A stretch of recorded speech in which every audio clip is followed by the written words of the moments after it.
Japan, being an island nation with long periods of relative isolation during its nearly 2,000-year history, developed not only its own unique culture, but also its own way of thinking and handling social relationships. Though outwardly, Japan has westernized itself at an incredibly fast pace to keep up with the outside world, the old Japan is very much alive and well inwardly in the heart and mind of Japan.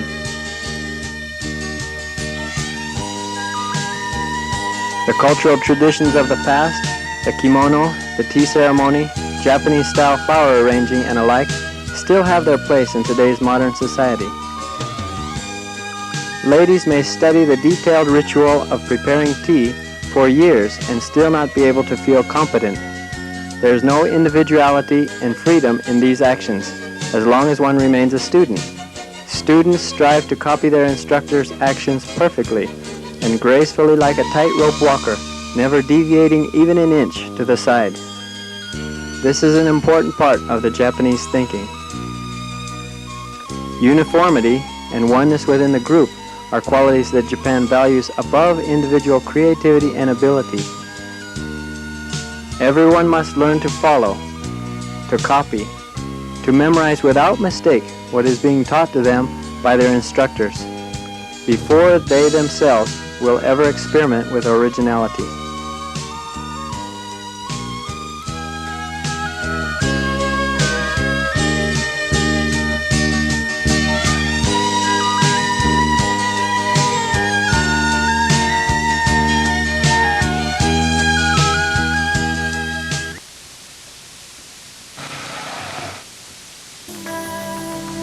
This practice fits together well with the homogeneous nature of Japan, though in the very early years it appears there were 4 different people groups who came to live on the islands of Japan.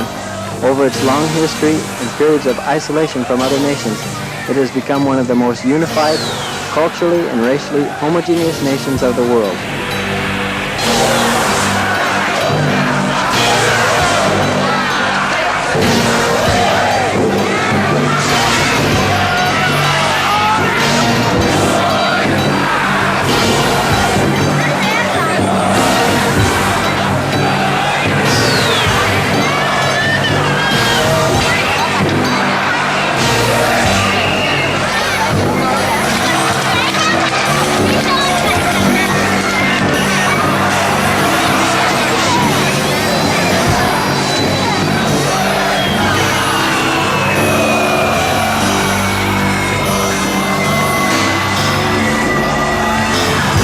This has been a major strength for Japan in recent years. For example, after World War II, Japan has worked together as one united force to rebuild itself with incredible speed to come from poverty and destruction to become a leading nation of the world. However, it's a barrier to change. To want to be different is often equated with wanting to throw away one's nationality. Fitting into the group is both important on the national level as well as within the home, school, and community. In spite of large increase of foreigners coming to live in Japan, Japan does not want to lose its oneness and singleness of heart. Though a source of frustration for us Americans living in Japan, Japan is in reality an exclusive society, completely the opposite of the American melting pot. The only way to become Japanese is to be born one.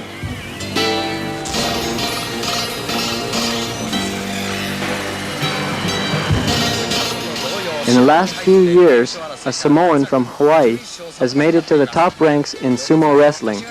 Recently, he has become respected and opened the doors for other foreign wrestlers to come to Japan. But in his initial years, he was criticized and even physically threatened, as he, a foreigner, moved up the ranks of an all-Japanese sport. Some feared his involvement would change the sport and it would no longer be unique to Japan. This is not to say Japan is not interested in Western ideas and Western people in general. They are terribly curious about us as foreigners. Outside of the large cities, most Japanese have never met a Westerner. Many have never seen one. Anytime we go to a new place, we have to expect reactions of possible fear, shyness, curiosity, or someone simply wanting to use the opportunity to practice a few English words. English has become the in thing. partly out of need but also as a sign of prestige. The school's English program is desperately lacking, and so anyone wishing to get ahead and truly be modern wants to find a Westerner somewhere to use as a sounding board for practicing English. But as a whole, Japanese people avoid contact with foreigners, and it's not at all unlikely for me to walk into a shop in an area where I'm unknown and not be waited on out of fear on the part of the salesperson. They assume I can't speak Japanese, and they will be embarrassed by their inability to speak English. The Japanese language, once called the devil's language by the first Catholic missionary to Japan, has also proved to be a barrier to foreigners. It's not really the most difficult language to learn. The pronunciation and grammar are much easier than English. Its difficulty for us as Americans comes from its vagueness and the innumerable number of ways to say the same thing, depending on the degree of honor, or lack of it, one wishes to express. For example, if I'm alone and meet a friend, I'm often asked, "Jiru-san wa?" Literally, "And Jill?" The friend might mean, "Where's Jill?" "How's Jill?" "Is Jill coming?" Or most anything. It's up to me to fill in the meaning and answer accordingly. However, this ambiguity suits Japanese very well. One reason is that it avoids confrontation and forming of sides. As long as the conversation stays vague and on middle ground, everyone can hold their personal opinions and yet agree with everything being said. Secondly, because Japanese lifestyle is so uniform throughout Japan, what seems unreasonably vague to us foreigners is relatively clear to a Japanese because of the common shared lifestyle. All of Japan falls within a single time zone, so that means that at the same moment, all of Japan is getting up in the morning, going to work, eating lunch, even watching the same TV show, uniformly. So many things don't need explanation. They are simply understood by everyone, Japanese. For Christianity to grow in Japan, it will have to overcome the image of a foreign religion.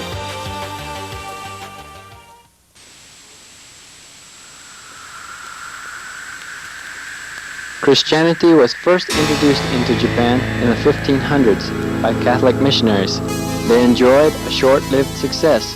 When in only a short 7 years, it's estimated there were 300,000 converts.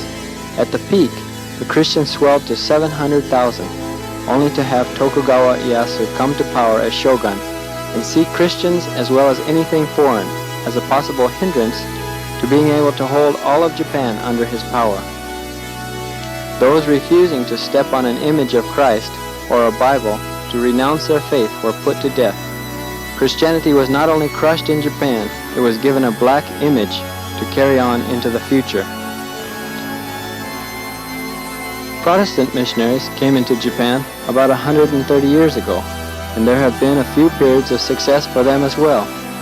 Just before the turn of the century, teaching Christianity to the upper class and scholars appeared to be so successful that one missionary writing home said, "I do not think missionaries are needed in Japan, and within 6 years, Japan will surely be Christian." What happened? It seems that right on the verge of success in Japan, teachings and confusion were introduced into the church that divided and weakened the evangelistic nature of Christianity. At the same time, the government, wanting to maintain strong central power and unity, at such times has reminded Japan of its roots, of loyalty to the nation, oneness, and being Japanese, meaning Shinto as the Japanese religion, and suspicious of so-called foreign faiths. So where does Japan stand today? Is there reason to be optimistic? I think so. God has not been defeated. I don't think he's backed away because of any problems of the past. Neither is he the least bit fearful of any seemingly oppressive obstacles of the present. Personally, we have two specific reasons to be encouraged and want to take on the challenge. Though Japan as a nation is not ready for widespread mass acceptance of Christ or a single sovereign God, the day is coming when it will. I once pictured a wedge, like a steel wedge for splitting wood, coming down onto the people of Japan and dividing them, and God spoke to me in my mind that the day was coming when this wedge, some outside pressure or circumstance, would force the people to make a decision. Those who were softened by personal contacts with Christians, whose hearts were somewhat open and receptive to the Bible message, would under this wedge or pressure run to God's side.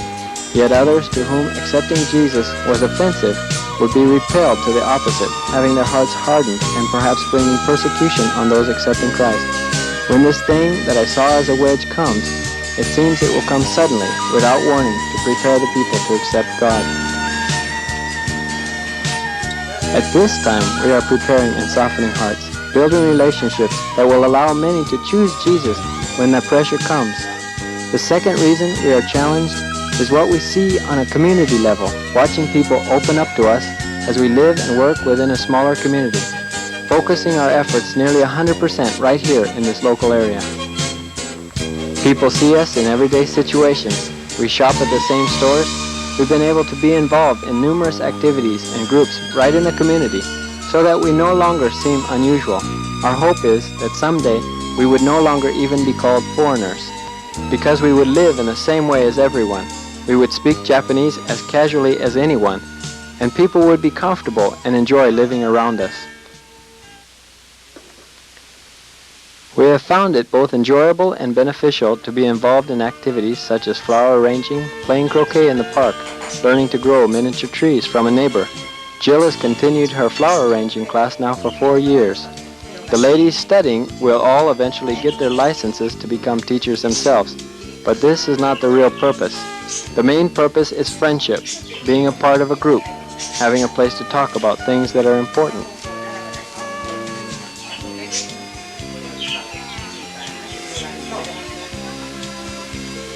Learning Japanese, we have found, is a major key in relationships, but the way we learn is more important than what we know.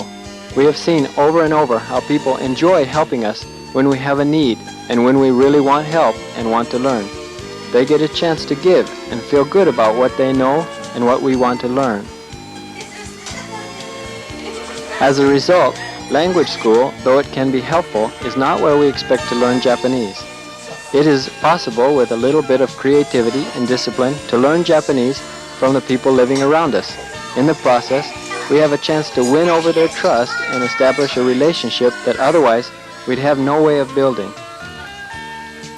I have enjoyed studying Japanese with elementary kids at a juku, a place where kids get help with their difficult school subjects. I'm presently studying Japanese together with the 3rd and 4th graders, using the same school textbook as everyone else. We generally learn Japanese kanji, or written letters, and practice reading. The teacher, Yamada Sensei, also instructs us on the grammar and gives us exercises in writing. This particular day, the kids were learning for the first time how to write a Japanese word using the ABCs. Yamada Sensei seems to forget I'm not really a 4th grader, as he corrected both the ways I write my A's and my N's.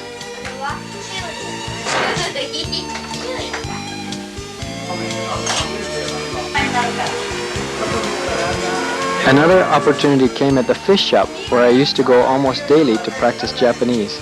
Soon I felt I was beginning to be in the way as customers kept coming one by one in a steady stream. So when Mrs. Kimura, the shop owner's wife, was about to have their first baby, it appeared they would need help, and I was able to volunteer, and rather than being in the way, I could help out and still continue my Japanese learning.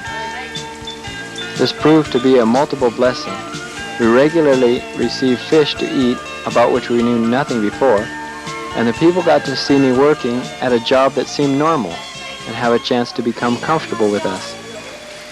At first, it was quite a surprise for everyone to have an American working in the fish shop, but after a few months, it was nothing new.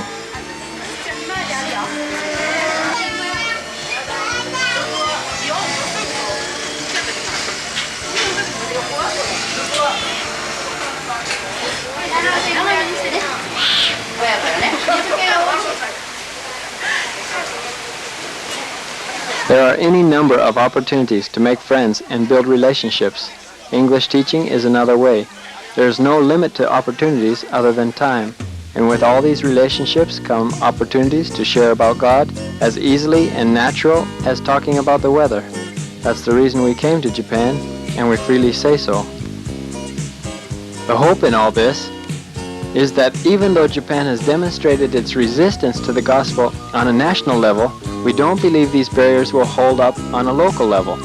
The challenge is to break out of the stereotype of the foreigner which when written by the Japanese characters means outside person, and become an inside person in the community. Though Japan is not ready for a nationwide revival, I'm of the impression a local revival is not only possible, it should be expected.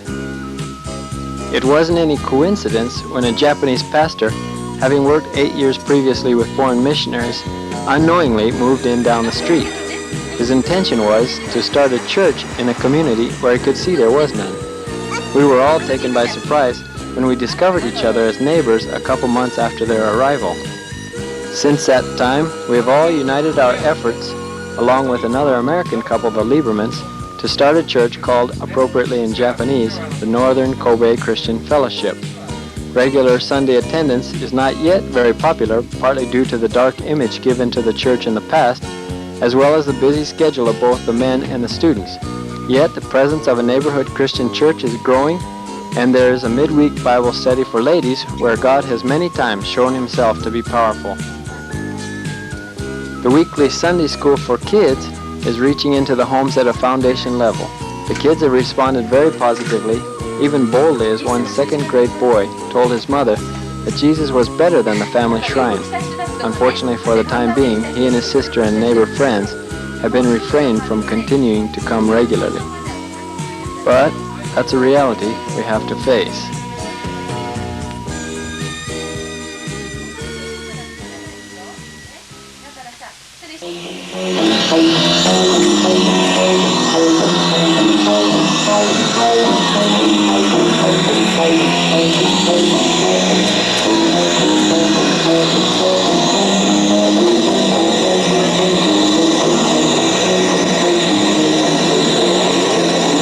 In October of last year, we were able to try a new way to speak into the community. After 4 years of building relationships, we have been able to win the confidence of enough people to allow us to be more vocal and a little more bold and outward without creating more barriers to have to overcome in the future. An international drama team came out from Youth with a Mission, and we for the first time held an open-air drama in the park. This was a resource, being part of the larger Ywam organization we had not previously used.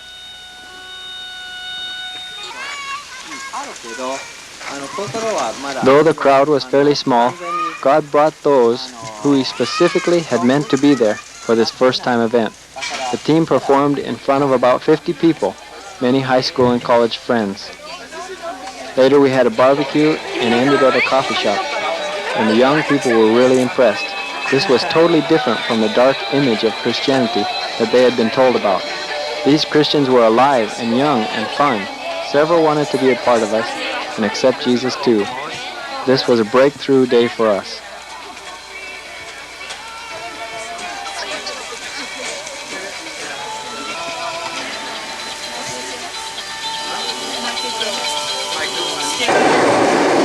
The beginning seems small, they take time, but the potential for the future is tremendous.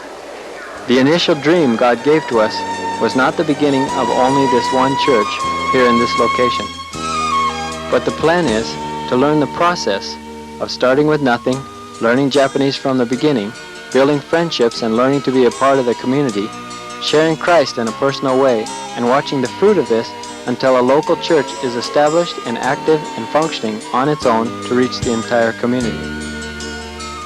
Along the way, God has promised to send other workers with the same desires and dreams to begin the same process in other communities, in locations that are just beyond our area of influence, in towns where we are not able to speak out because we don't have a relationship there, in towns where we are still outsiders, but where the new workers to come will become insiders. Yet, we can all be close enough to support each other, to be an encouragement, to help smooth out the rough places for each other. Eventually, a whole chain could be formed, making it possible to actually reach every community in a large area, such as northern Kobe. We will also be building the needed relationships and position in the Japanese society to allow us to have more teams and powerful teachers and ministries come and share with people who otherwise would never listen. We ourselves have the chance, of course, to use whatever abilities God has given us.